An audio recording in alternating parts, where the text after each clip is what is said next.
Pois bem, como combinamos, vamos agora traçar o gráfico relativo à questão 2 da página 37 da nossa apostila, com a devida adaptação. Em vez de R$ 250 de taxa inicial para a contratação da van, nós temos apenas R$ 25 de taxa inicial. Esses valores nos permitem uma maior compreensão dos dados com relação aos limites da nossa tela. Então, nós já temos aqui alguns dados previamente preparados. Além do enunciado da questão, temos aqui a lei de formação da questão, P de x igual a 5x mais 25, que interpreta-se o preço que deverá ser pago em função do número x de quilômetros rodados, será igual a 5 vezes x, já que cada quilômetro custa R$ 5, mais R$ 25 da taxa inicial. Temos ainda o domínio da função,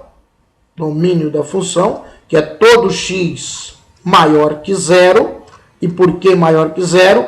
Porque nós não teremos jamais condições de que uma viagem, já que o x se refere a um certo número de quilômetros rodados em uma viagem, ninguém viaja 0 quilômetros, e muito menos uma quantidade negativa de quilômetros. Por isso, x tem que ser maior que zero.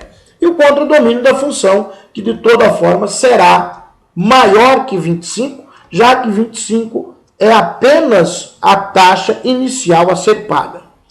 Temos ainda a nossa tabela com 3 pontos, dos quais usaremos somente 2, tendo em vista que 2 pontos nos garante a geometria, definem uma reta.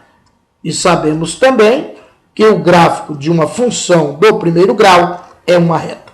Já deixei previamente preparado, para ganharmos tempo, o nosso plano cartesiano com os eixos x na horizontal, sempre, e y na vertical. Lembrando que no eixo x nós colocamos aquela grandeza que é dependente, ou melhor, independente, frisando bem, no eixo x colocamos a grandeza que é independente, no caso, quilômetros, e no eixo y a grandeza que é dependente, neste caso, reais, já que a quantidade de reais a ser pago,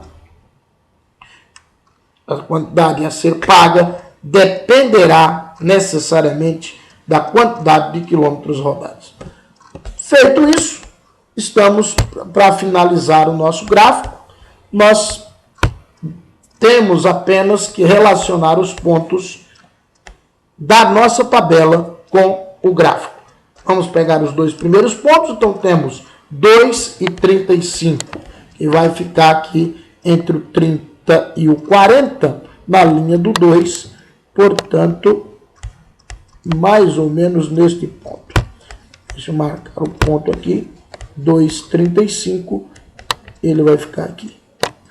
E o outro ponto é o ponto 5,50. Então, na linha do 5 no x com os 50 no y, nós marcamos o segundo ponto e os 2 pontos definirão a nossa reta. Então, a nossa reta passa pelo ponto 2,35 e também pelo ponto 5,50. Lembrando que nós estamos dizendo que a reta passa por esses pontos e não que ela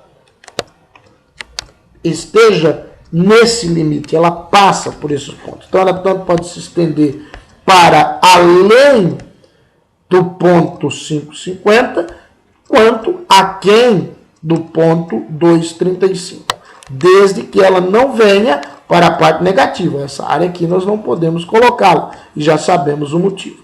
Então, nós temos o gráfico da nossa função definido e desenhado. Espero que tenham compreendido. Bons estudos, dediquem-se e boa sorte.